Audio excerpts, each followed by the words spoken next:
Badam. Brentford versus Liverpool. Ooh. Brentford 2, Wolves 0 away. Brentford 7, Oldham Athletic 0. Brentford has been on absolute fire lately. So let's give it to the bees. Bzzz. They've been buzzing and they've been producing a lot of honey, a lot of sweet stuff. And when I say sweet, I don't mean soft. I mean actual delectable for the fans to enjoy. All these, wins, upsets, big draws. Great start to life in a Prem de la Prem. It sounds like creme de la creme, right? I'm talking about sweet. But yeah, the Premier League is definitely sweet to watch. Liverpool 3, Crystal Palace 0, Norwich 0, Liverpool 3 in the EFL Cup. You're wondering, what actually happened the last time these two teams met? And when was the last time they actually met each other, right? These teams, according to history here, according to what I have on screen, have only met 3 times in the past, with Liverpool winning all 3 games 4-0, 1989 FA Cup, 6th round, 4-0 in the League Cup 1983, League Cup 1983, the away leg, 4-1. Ian Rush, Peter Beardsley, Graham Souness, ancient guys, John Barnes, Michael Robinson comes to mind. R.I.P. Michael Robinson, by the way. All these guys come to mind when you think Brentford versus Liverpool. But I'm pretty sure there might be some more history somewhere down the line. Somewhere. Because sometimes these stats doesn't tell the true story, right? The full story. So what I'm going to be doing, I'm going to give you some insights on both teams. And then I'm going to let you know my prediction, give you an assessment of both teams and hear what you have to say in the chat. Okay? So insight. This will be the first league meeting between Brentford and Liverpool since May 1947. I told you there's more.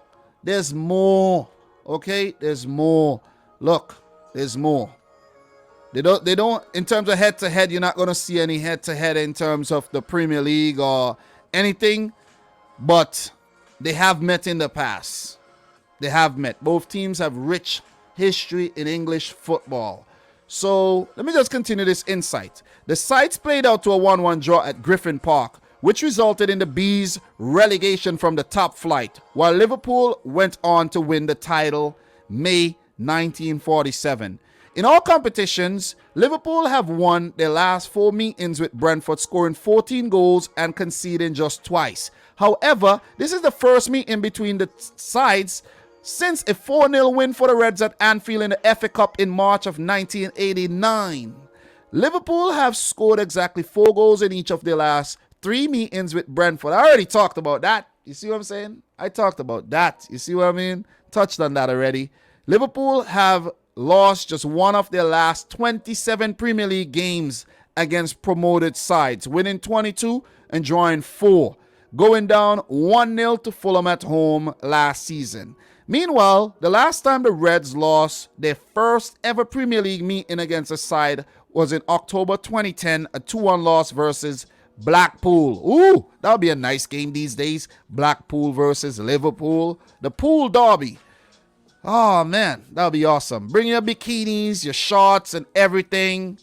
Your floatables, your drinks. Let's have the Pool Derby.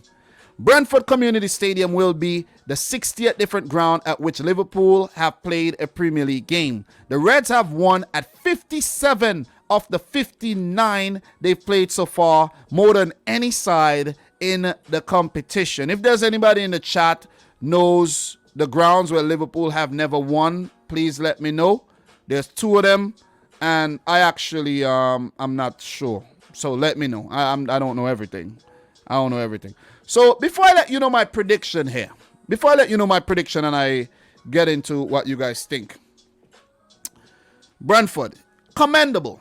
Commendable what they've done this season. Gotta give it to them. Very, very commendable. Indeed, commendable what they've done. And I can't call it yet in terms of if they'll stay up. But if we learn anything from what they've done, I think they might just stay up. This will be the first meeting between Thomas Frank and Jurgen Klopp.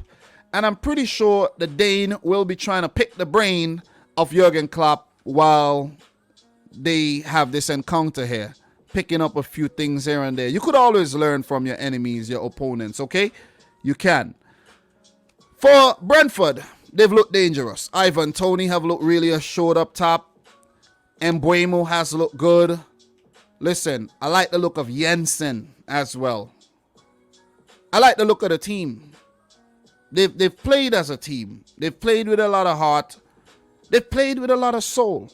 David Raya in goal has looked very good, stepping up from Championship to Premier League levels. Not easy, and he has been looked very assured at the back. Gotta put it out there. Gotta give it to them. Ethan Pinnock at the back. Aya, Christopher Aya, Pontus Janssen. These guys are enjoying life in the Premier League so far. You see what I mean? They're not doing too badly. Not doing too badly at all. You just gotta listen. All I have for Brentford right now as a newly promoted team, it's praises. They're in 9th, 2 wins, 2 draws, and the solitary loss there that they picked up against Brighton, who has been flying. You know, the seagulls over bees. You know, the seagulls will eat the bees unless it's a bee-sized seagull and a seagull-sized bee. You get it? But Brentford, they've been impressive. But they're coming up against a juggernaut of a team here in Liverpool who seemingly have brushed aside any doubts that anybody have given the team this season in terms of whether they can compete or go on to win the title.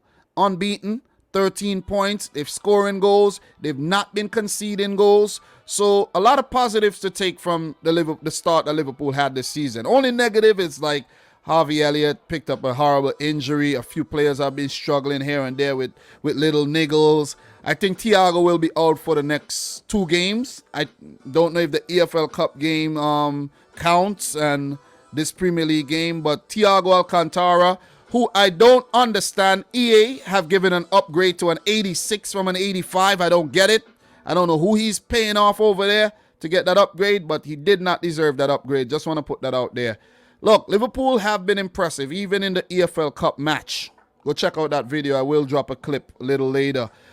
They have been impressive. I'm going to give it to them. They have been impressive. And let's see if they could actually avoid these potential banana peel teams like Brentford. You see what I'm saying? Because last season, that was a problem. Liverpool do not have a problem playing against the bigger teams because they seem to be up for the occasion. But when it comes to the smaller teams, I don't know what it is. Maybe they're a little bit more relaxed, or the smaller teams set up more in a defensive shape. The low block is hard to break down and everything. Maybe that could be it.